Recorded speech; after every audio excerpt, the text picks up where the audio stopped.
What's up? It's Way Up with Angela Yee. I'm Angela Yee. Hey. Yes, and Mano is here. Thank you for that. Yes, indeed. And let's get into some Yee tea. Now, Kim Kardashian is advocating for C. Murder, Corey Miller, Master P's brother. He's been in jail since 2002.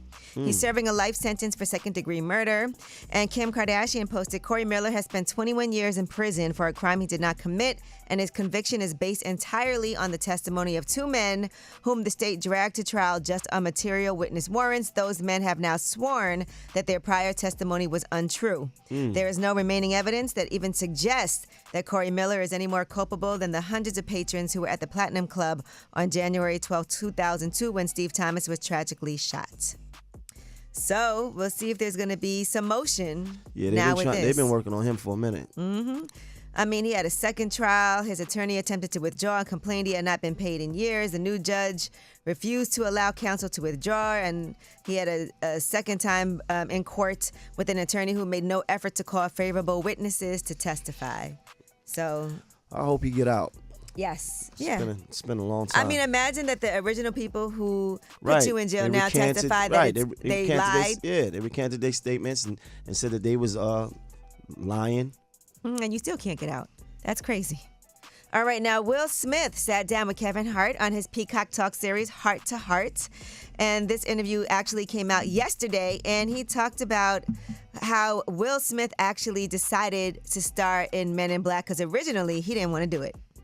But I didn't want to make Men in Black. That was the next year after Independence Day. So I didn't want to make two alien movies back to back. How did he convince you? Steven Spielberg sent a helicopter for me.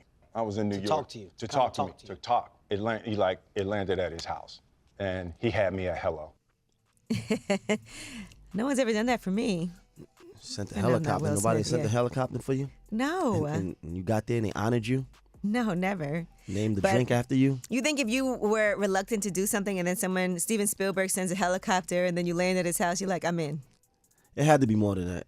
No, you think so? It had to be. Maybe it was the talk. And it's also Steven Spielberg, right? No. Right, I get it. I understand. But it had to be more to it. It wasn't just the helicopter. Mm-hmm. And, he just also talked about a lot of things that he didn't want to do. He said he didn't want to make Pursuit of Happiness. He didn't want to make Ali and all of those things. He didn't want to make Ali? Mm-hmm. Yeah, he said it. He said he didn't want to do it, but he said his longtime business partner and film producer, James Lasseter, is the person who actually had an eye for what are the things that he should be doing. And so he paid attention to him. He said, in the heyday, the 10 movies I made at the top of my career, he said that James Lasseter was the person who was choosing the films. So most of those movies that he didn't want to make are the movies that really were big and hitting. And the other thing I'm seeing from this is how important your team is, right? The people around you are helping make these decisions. Because sometimes you can't see it, right? Right. All right, now, speaking of making decisions in TV, some reality stars are now saying that they are alleging that they have been tormented by some of these networks. So they are now saying NBC and Bravo in particular are responsible. And according to this letter that was sent by attorneys Brian Friedman and Mark Garagos to NBC, they're talking about deliberate attempts to manufacture mental instability by plying cast members with alcohol while depriving them of food and sleep, denying mental health treatment to cast members displaying obvious and alarming signs of mental deterioration, exploiting minors for uncompensated and sometimes long-term appearances on NBC reality TV shows, distributing and or condoning the distribution of non-consensual pornography, covering up acts of sexual violence, and refusing to allow cast members the freedom to leave their shows even under dire circumstances. Wow.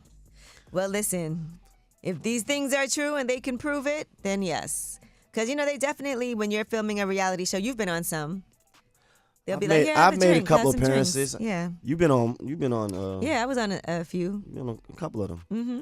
Yes, indeed. I tried to ambush me on one of those. I didn't. I would never do such a thing. One of your cohorts. But no, I did not. But yes. Yeah. So we'll be following this because this is the same thing Bethany Frankel's been talking about. She's been calling for reality stars to unionize, right? And Nene's also discussed some of the things that went on with her behind the scenes with Bravo or Real Housewives of Atlanta. So we will keep you updated. Now, that was your Yee Tea. When we come back, we have Under the Radar. These are the stories that are not necessarily in the front pages of the news, but we feel that they're important and that you should know about them anyway. So that was your UT. When we come back, Under the Radar, it's Way Up with Angela Yee.